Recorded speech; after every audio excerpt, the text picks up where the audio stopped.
Ankleshwar national highway number 48 ઉપર આવેલ નવજીવન હોટલની બાજુમાં આવેલ પ્રતિષ્ઠા રેસિડેન્સીમાંથી થયેલ આઈસર ચોરીનો ભેદ ગણતરીના દિવસોમાં ઉકેલી ભરૂચ ક્રાઇમ બ્રાન્ચ તથા પાનોલી પોલીસે 3 આરોપીઓને આઈસર સાથે ઝડપી પાડ્યા છે.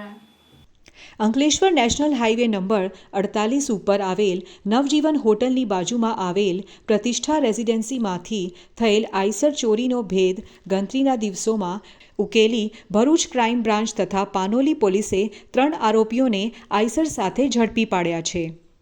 ભરૂચ જિલ્લાના પોલીસ અધિક્ષક મયુર ચાવડા દ્વારા જિલ્લામાં મિલકત સંબંધી તથા વાહન ચોરીઓના ગુના અટકાવતા તથા શોધાયેલ ગુનાઓ શોધી કાઢવા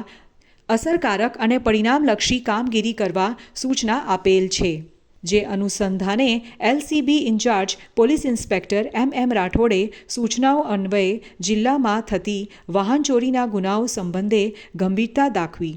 વાહન ચોરીના ગુનાઓ સત્વરે શોધી કાઢવા માટે એલસીબીની ટીમો બનાવી જરૂરી માર્ગદર્શન આપી આરોપીઓ શોધી કાઢવા સઘન પ્રયત્નો હાથ ધરવામાં આવેલ. દરમિયાન પાનોલી પોલીસ સ્ટેશનના આઈસર ચોરીના ગુનામાં પકડાયેલ આરોપીઓની આર.કે. ટોરાની એલસીબી ભરૂચની ટીમ સાથે ઊંડાણપૂર્વક પૂછપરછ કરતા આરોપીઓએ કબૂલાત આપેલ કે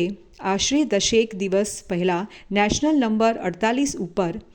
આવેલ નવજીવન હોટલથી થોડે દૂર આવેલ એક સોસાયટીના ખુલ્લા પ્લોટમાં પડેલ લાલ કલરની આઈસરની ચોરી કરેલ અને આ આઈસર વેચી દીધેલ હોવાની હકીકત જણાવેલ. જેથી ચોરીમાં ગયેલ આઈસર ટેમ્પો નંબર GJ16AV 5634નો રિકવર કરી આઈસર ચોરીમાં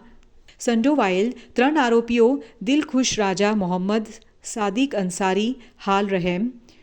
388 પ્રતિષ્ઠા રેસિડેન્સી કાપોદરા અંકલેશ્વર મૂન રહે લોધી સુંદરી મોહલ્લા નવાદા બોકારો ઝારખંડ મોહમ્મદ સદાકત હુસૈન ઇસ્લામ અંસારી હાલ રહે 28 અનિશા પાર્ક ખરોડ અંકલેશ્વર મૂન રહે ખેતકો ગામ થાના બોકારો ઝારખંડ તેમજ મોહમ્મદ અલી નિયાઝ અલી કાદરી જમાદાર ફણિયું સેલંબા ગામ તાલુકા સાગબારાને શોધી કાઢી Ankleshwar rural police station Eicher ચોરીનો ગુનો શોધી કાઢવામાં સફળતા મળેલ છે. પકડાયેલ આરોપીઓ વિરુદ્ધ આગળની કાયદેસર કાર્યવાહી અંકલેશ્વર રૂરલ પોલીસ દ્વારા કરવામાં આવી રહી છે.